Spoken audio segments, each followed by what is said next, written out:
Hey guys, so shalom me my homies. Happy Chinookas. My nookas. Alright, so look, it's like 3:58 in the morning and I've been up since like 1:30 or so. I haven't really slept that well this morning and this last night and I've been trying to read more on this Hunter Biden story and it's kind of interesting, but I mean, you look at all the search little history and all the little results and it's like you're getting like boom, like almost like you have the right wing and the left wing, right? You have the right wing and the left wing media, right? But it's like so they're trying to get their little narratives in, but and they have the little headlines because they basically know everybody just reads the headlines and then just moves on, or maybe a little paragraph or two. That's why they put all the real substance stuff at the bottom, right? And that way because they know people aren't really going to read that because people are moving, keep, you know, trying to just rush to be doing nothing. I don't get it because what are you really doing?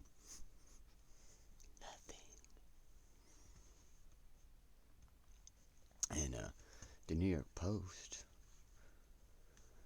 has a good story from October 14th, which is before the election.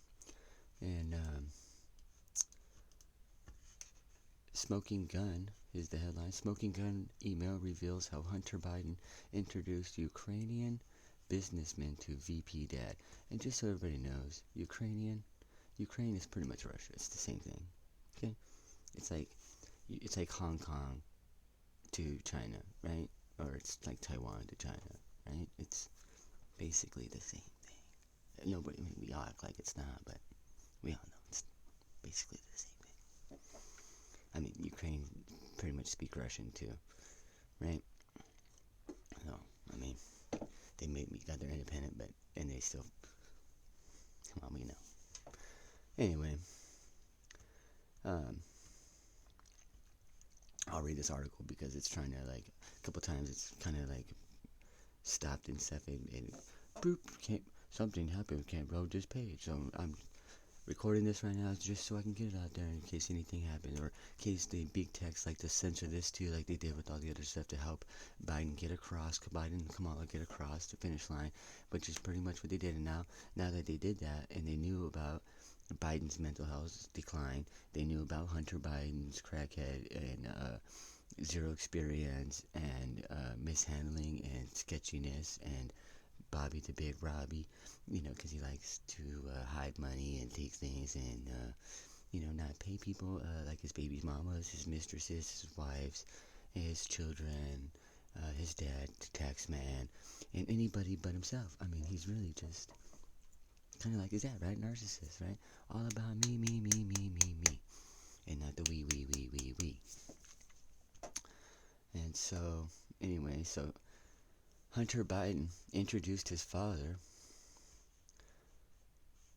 the then vice president, because this happened in, they're saying, about 2014 or so, which again was under the Obama administration, which is here nor there, right? But they even during the Obama administration, if you guys don't remember, when Hillary Clinton was Secretary of State, she went over to Russia and did a reset, right? I mean, that's another reason why that whole narrative with the Russia thing, right, doesn't really make sense. Because if they were our enemy or whatever, why were you guys trying to make nice? Why were you guys doing all kinds of stuff with them? Why did Hillary Clinton sell 20% of our uranium to Russia?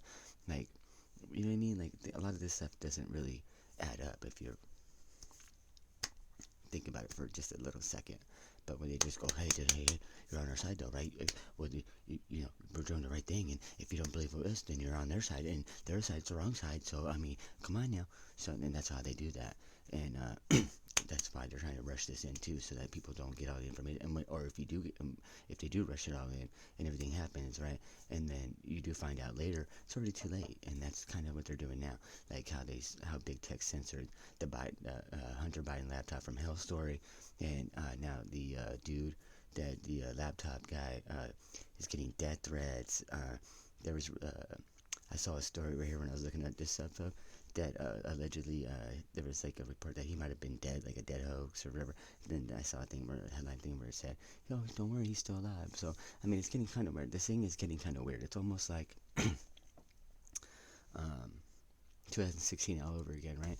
Where Hillary Clinton had the WikiLeaks dump, right? Where she was talking about the private opinion and the public opinion.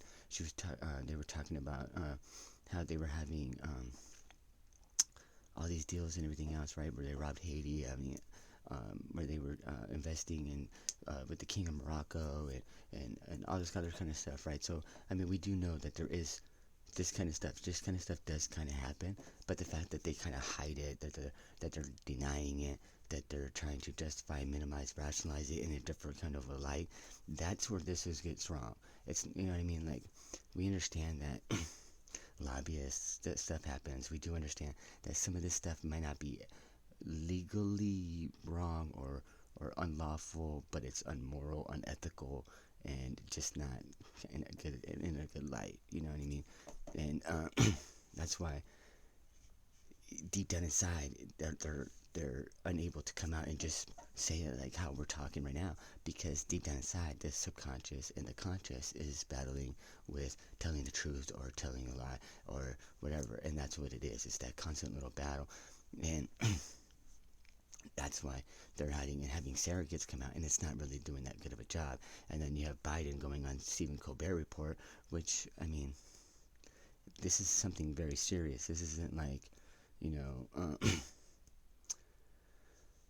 something that you could just wistfully waft off going on Jimmy Fallon or something like that. Like, this isn't like that. This is something like with the Vegas shooting. Remember the Vegas shooting, and then the MGM security guy going on Ellen allegedly, and then boom, never saw him. Like, that's what this is. This is just a, hey, you know what I mean? We don't really think that you deserve kind of the respect that we think that, you know what I mean, that we would give kind of our peers, the elite peers and stuff like that. So what we're going to do is we're going to come on here, we're going to give you this little Sesame Street rundown, and we're just going to brush it aside and move aside, right?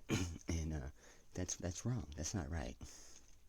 Is the thing is a lot of these people that voted for them and for us are a lot more upstanding than that, and they want people to be better than that. And if you make it wrong, okay, make it wrong, okay, but admit it, and then you can move on. But to justify it and act like it's nothing and everything else, that's where people are like, come on now, come on. And so and when you're trying to make a big deal about you know, the Trumps, who actually have business and have been doing business, you know, longer than I've been alive, you know, and you know, about 2 or 3 decades, you know, and so with real estate and other ventures like that, right? And so basically that's why their whole thing with the Trump Moscow thing, right? It's a hotel, right? So boom, and like, kind of weird, but Moscow is a big tourist place. A lot of people go there. I mean, my cousins go there a lot and everything else, right? So I mean, and but the fact that people like the Bidens or the Pelosi's and the Clintons, who have never had their own businesses, never ran a business, never employed people, and have been on the public dole, pretty much the elite welfare program, which I call Congress and you know, the government, pretty much, right? Which is, you know, you get paid by the tax dollars, but people work, right? And so, oh, my battery's dying. Okay, so this might not be that long, but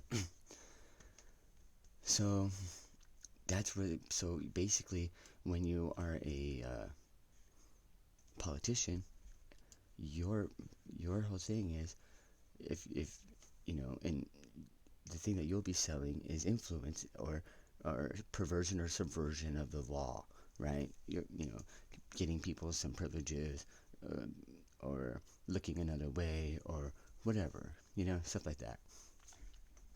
That's what that is, right? And so Hunter Biden introduced his father to then Vice President Joe Biden to a top executive at a Ukrainian energy firm less than a year before the elder brother Biden pressured government officials in Ukraine into firing a prosecutor who was investigating the company, according to emails obtained by the Post. The never before revealed meeting is mentioned in a message of appreciation that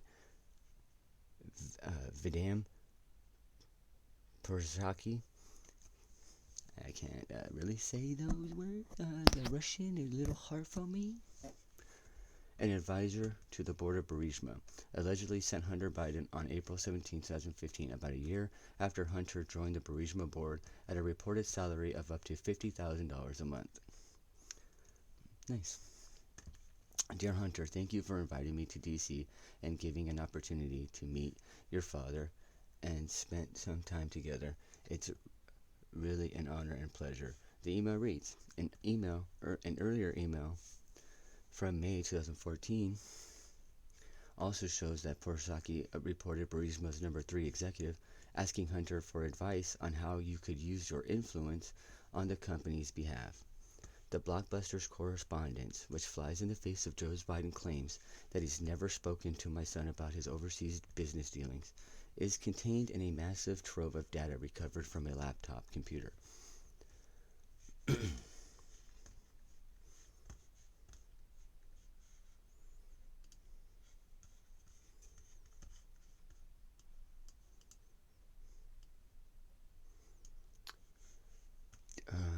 Dear Hunter, here's the email. Dear Hunter, thank you for inviting me to DC, giving me an opportunity to meet your father and spend some time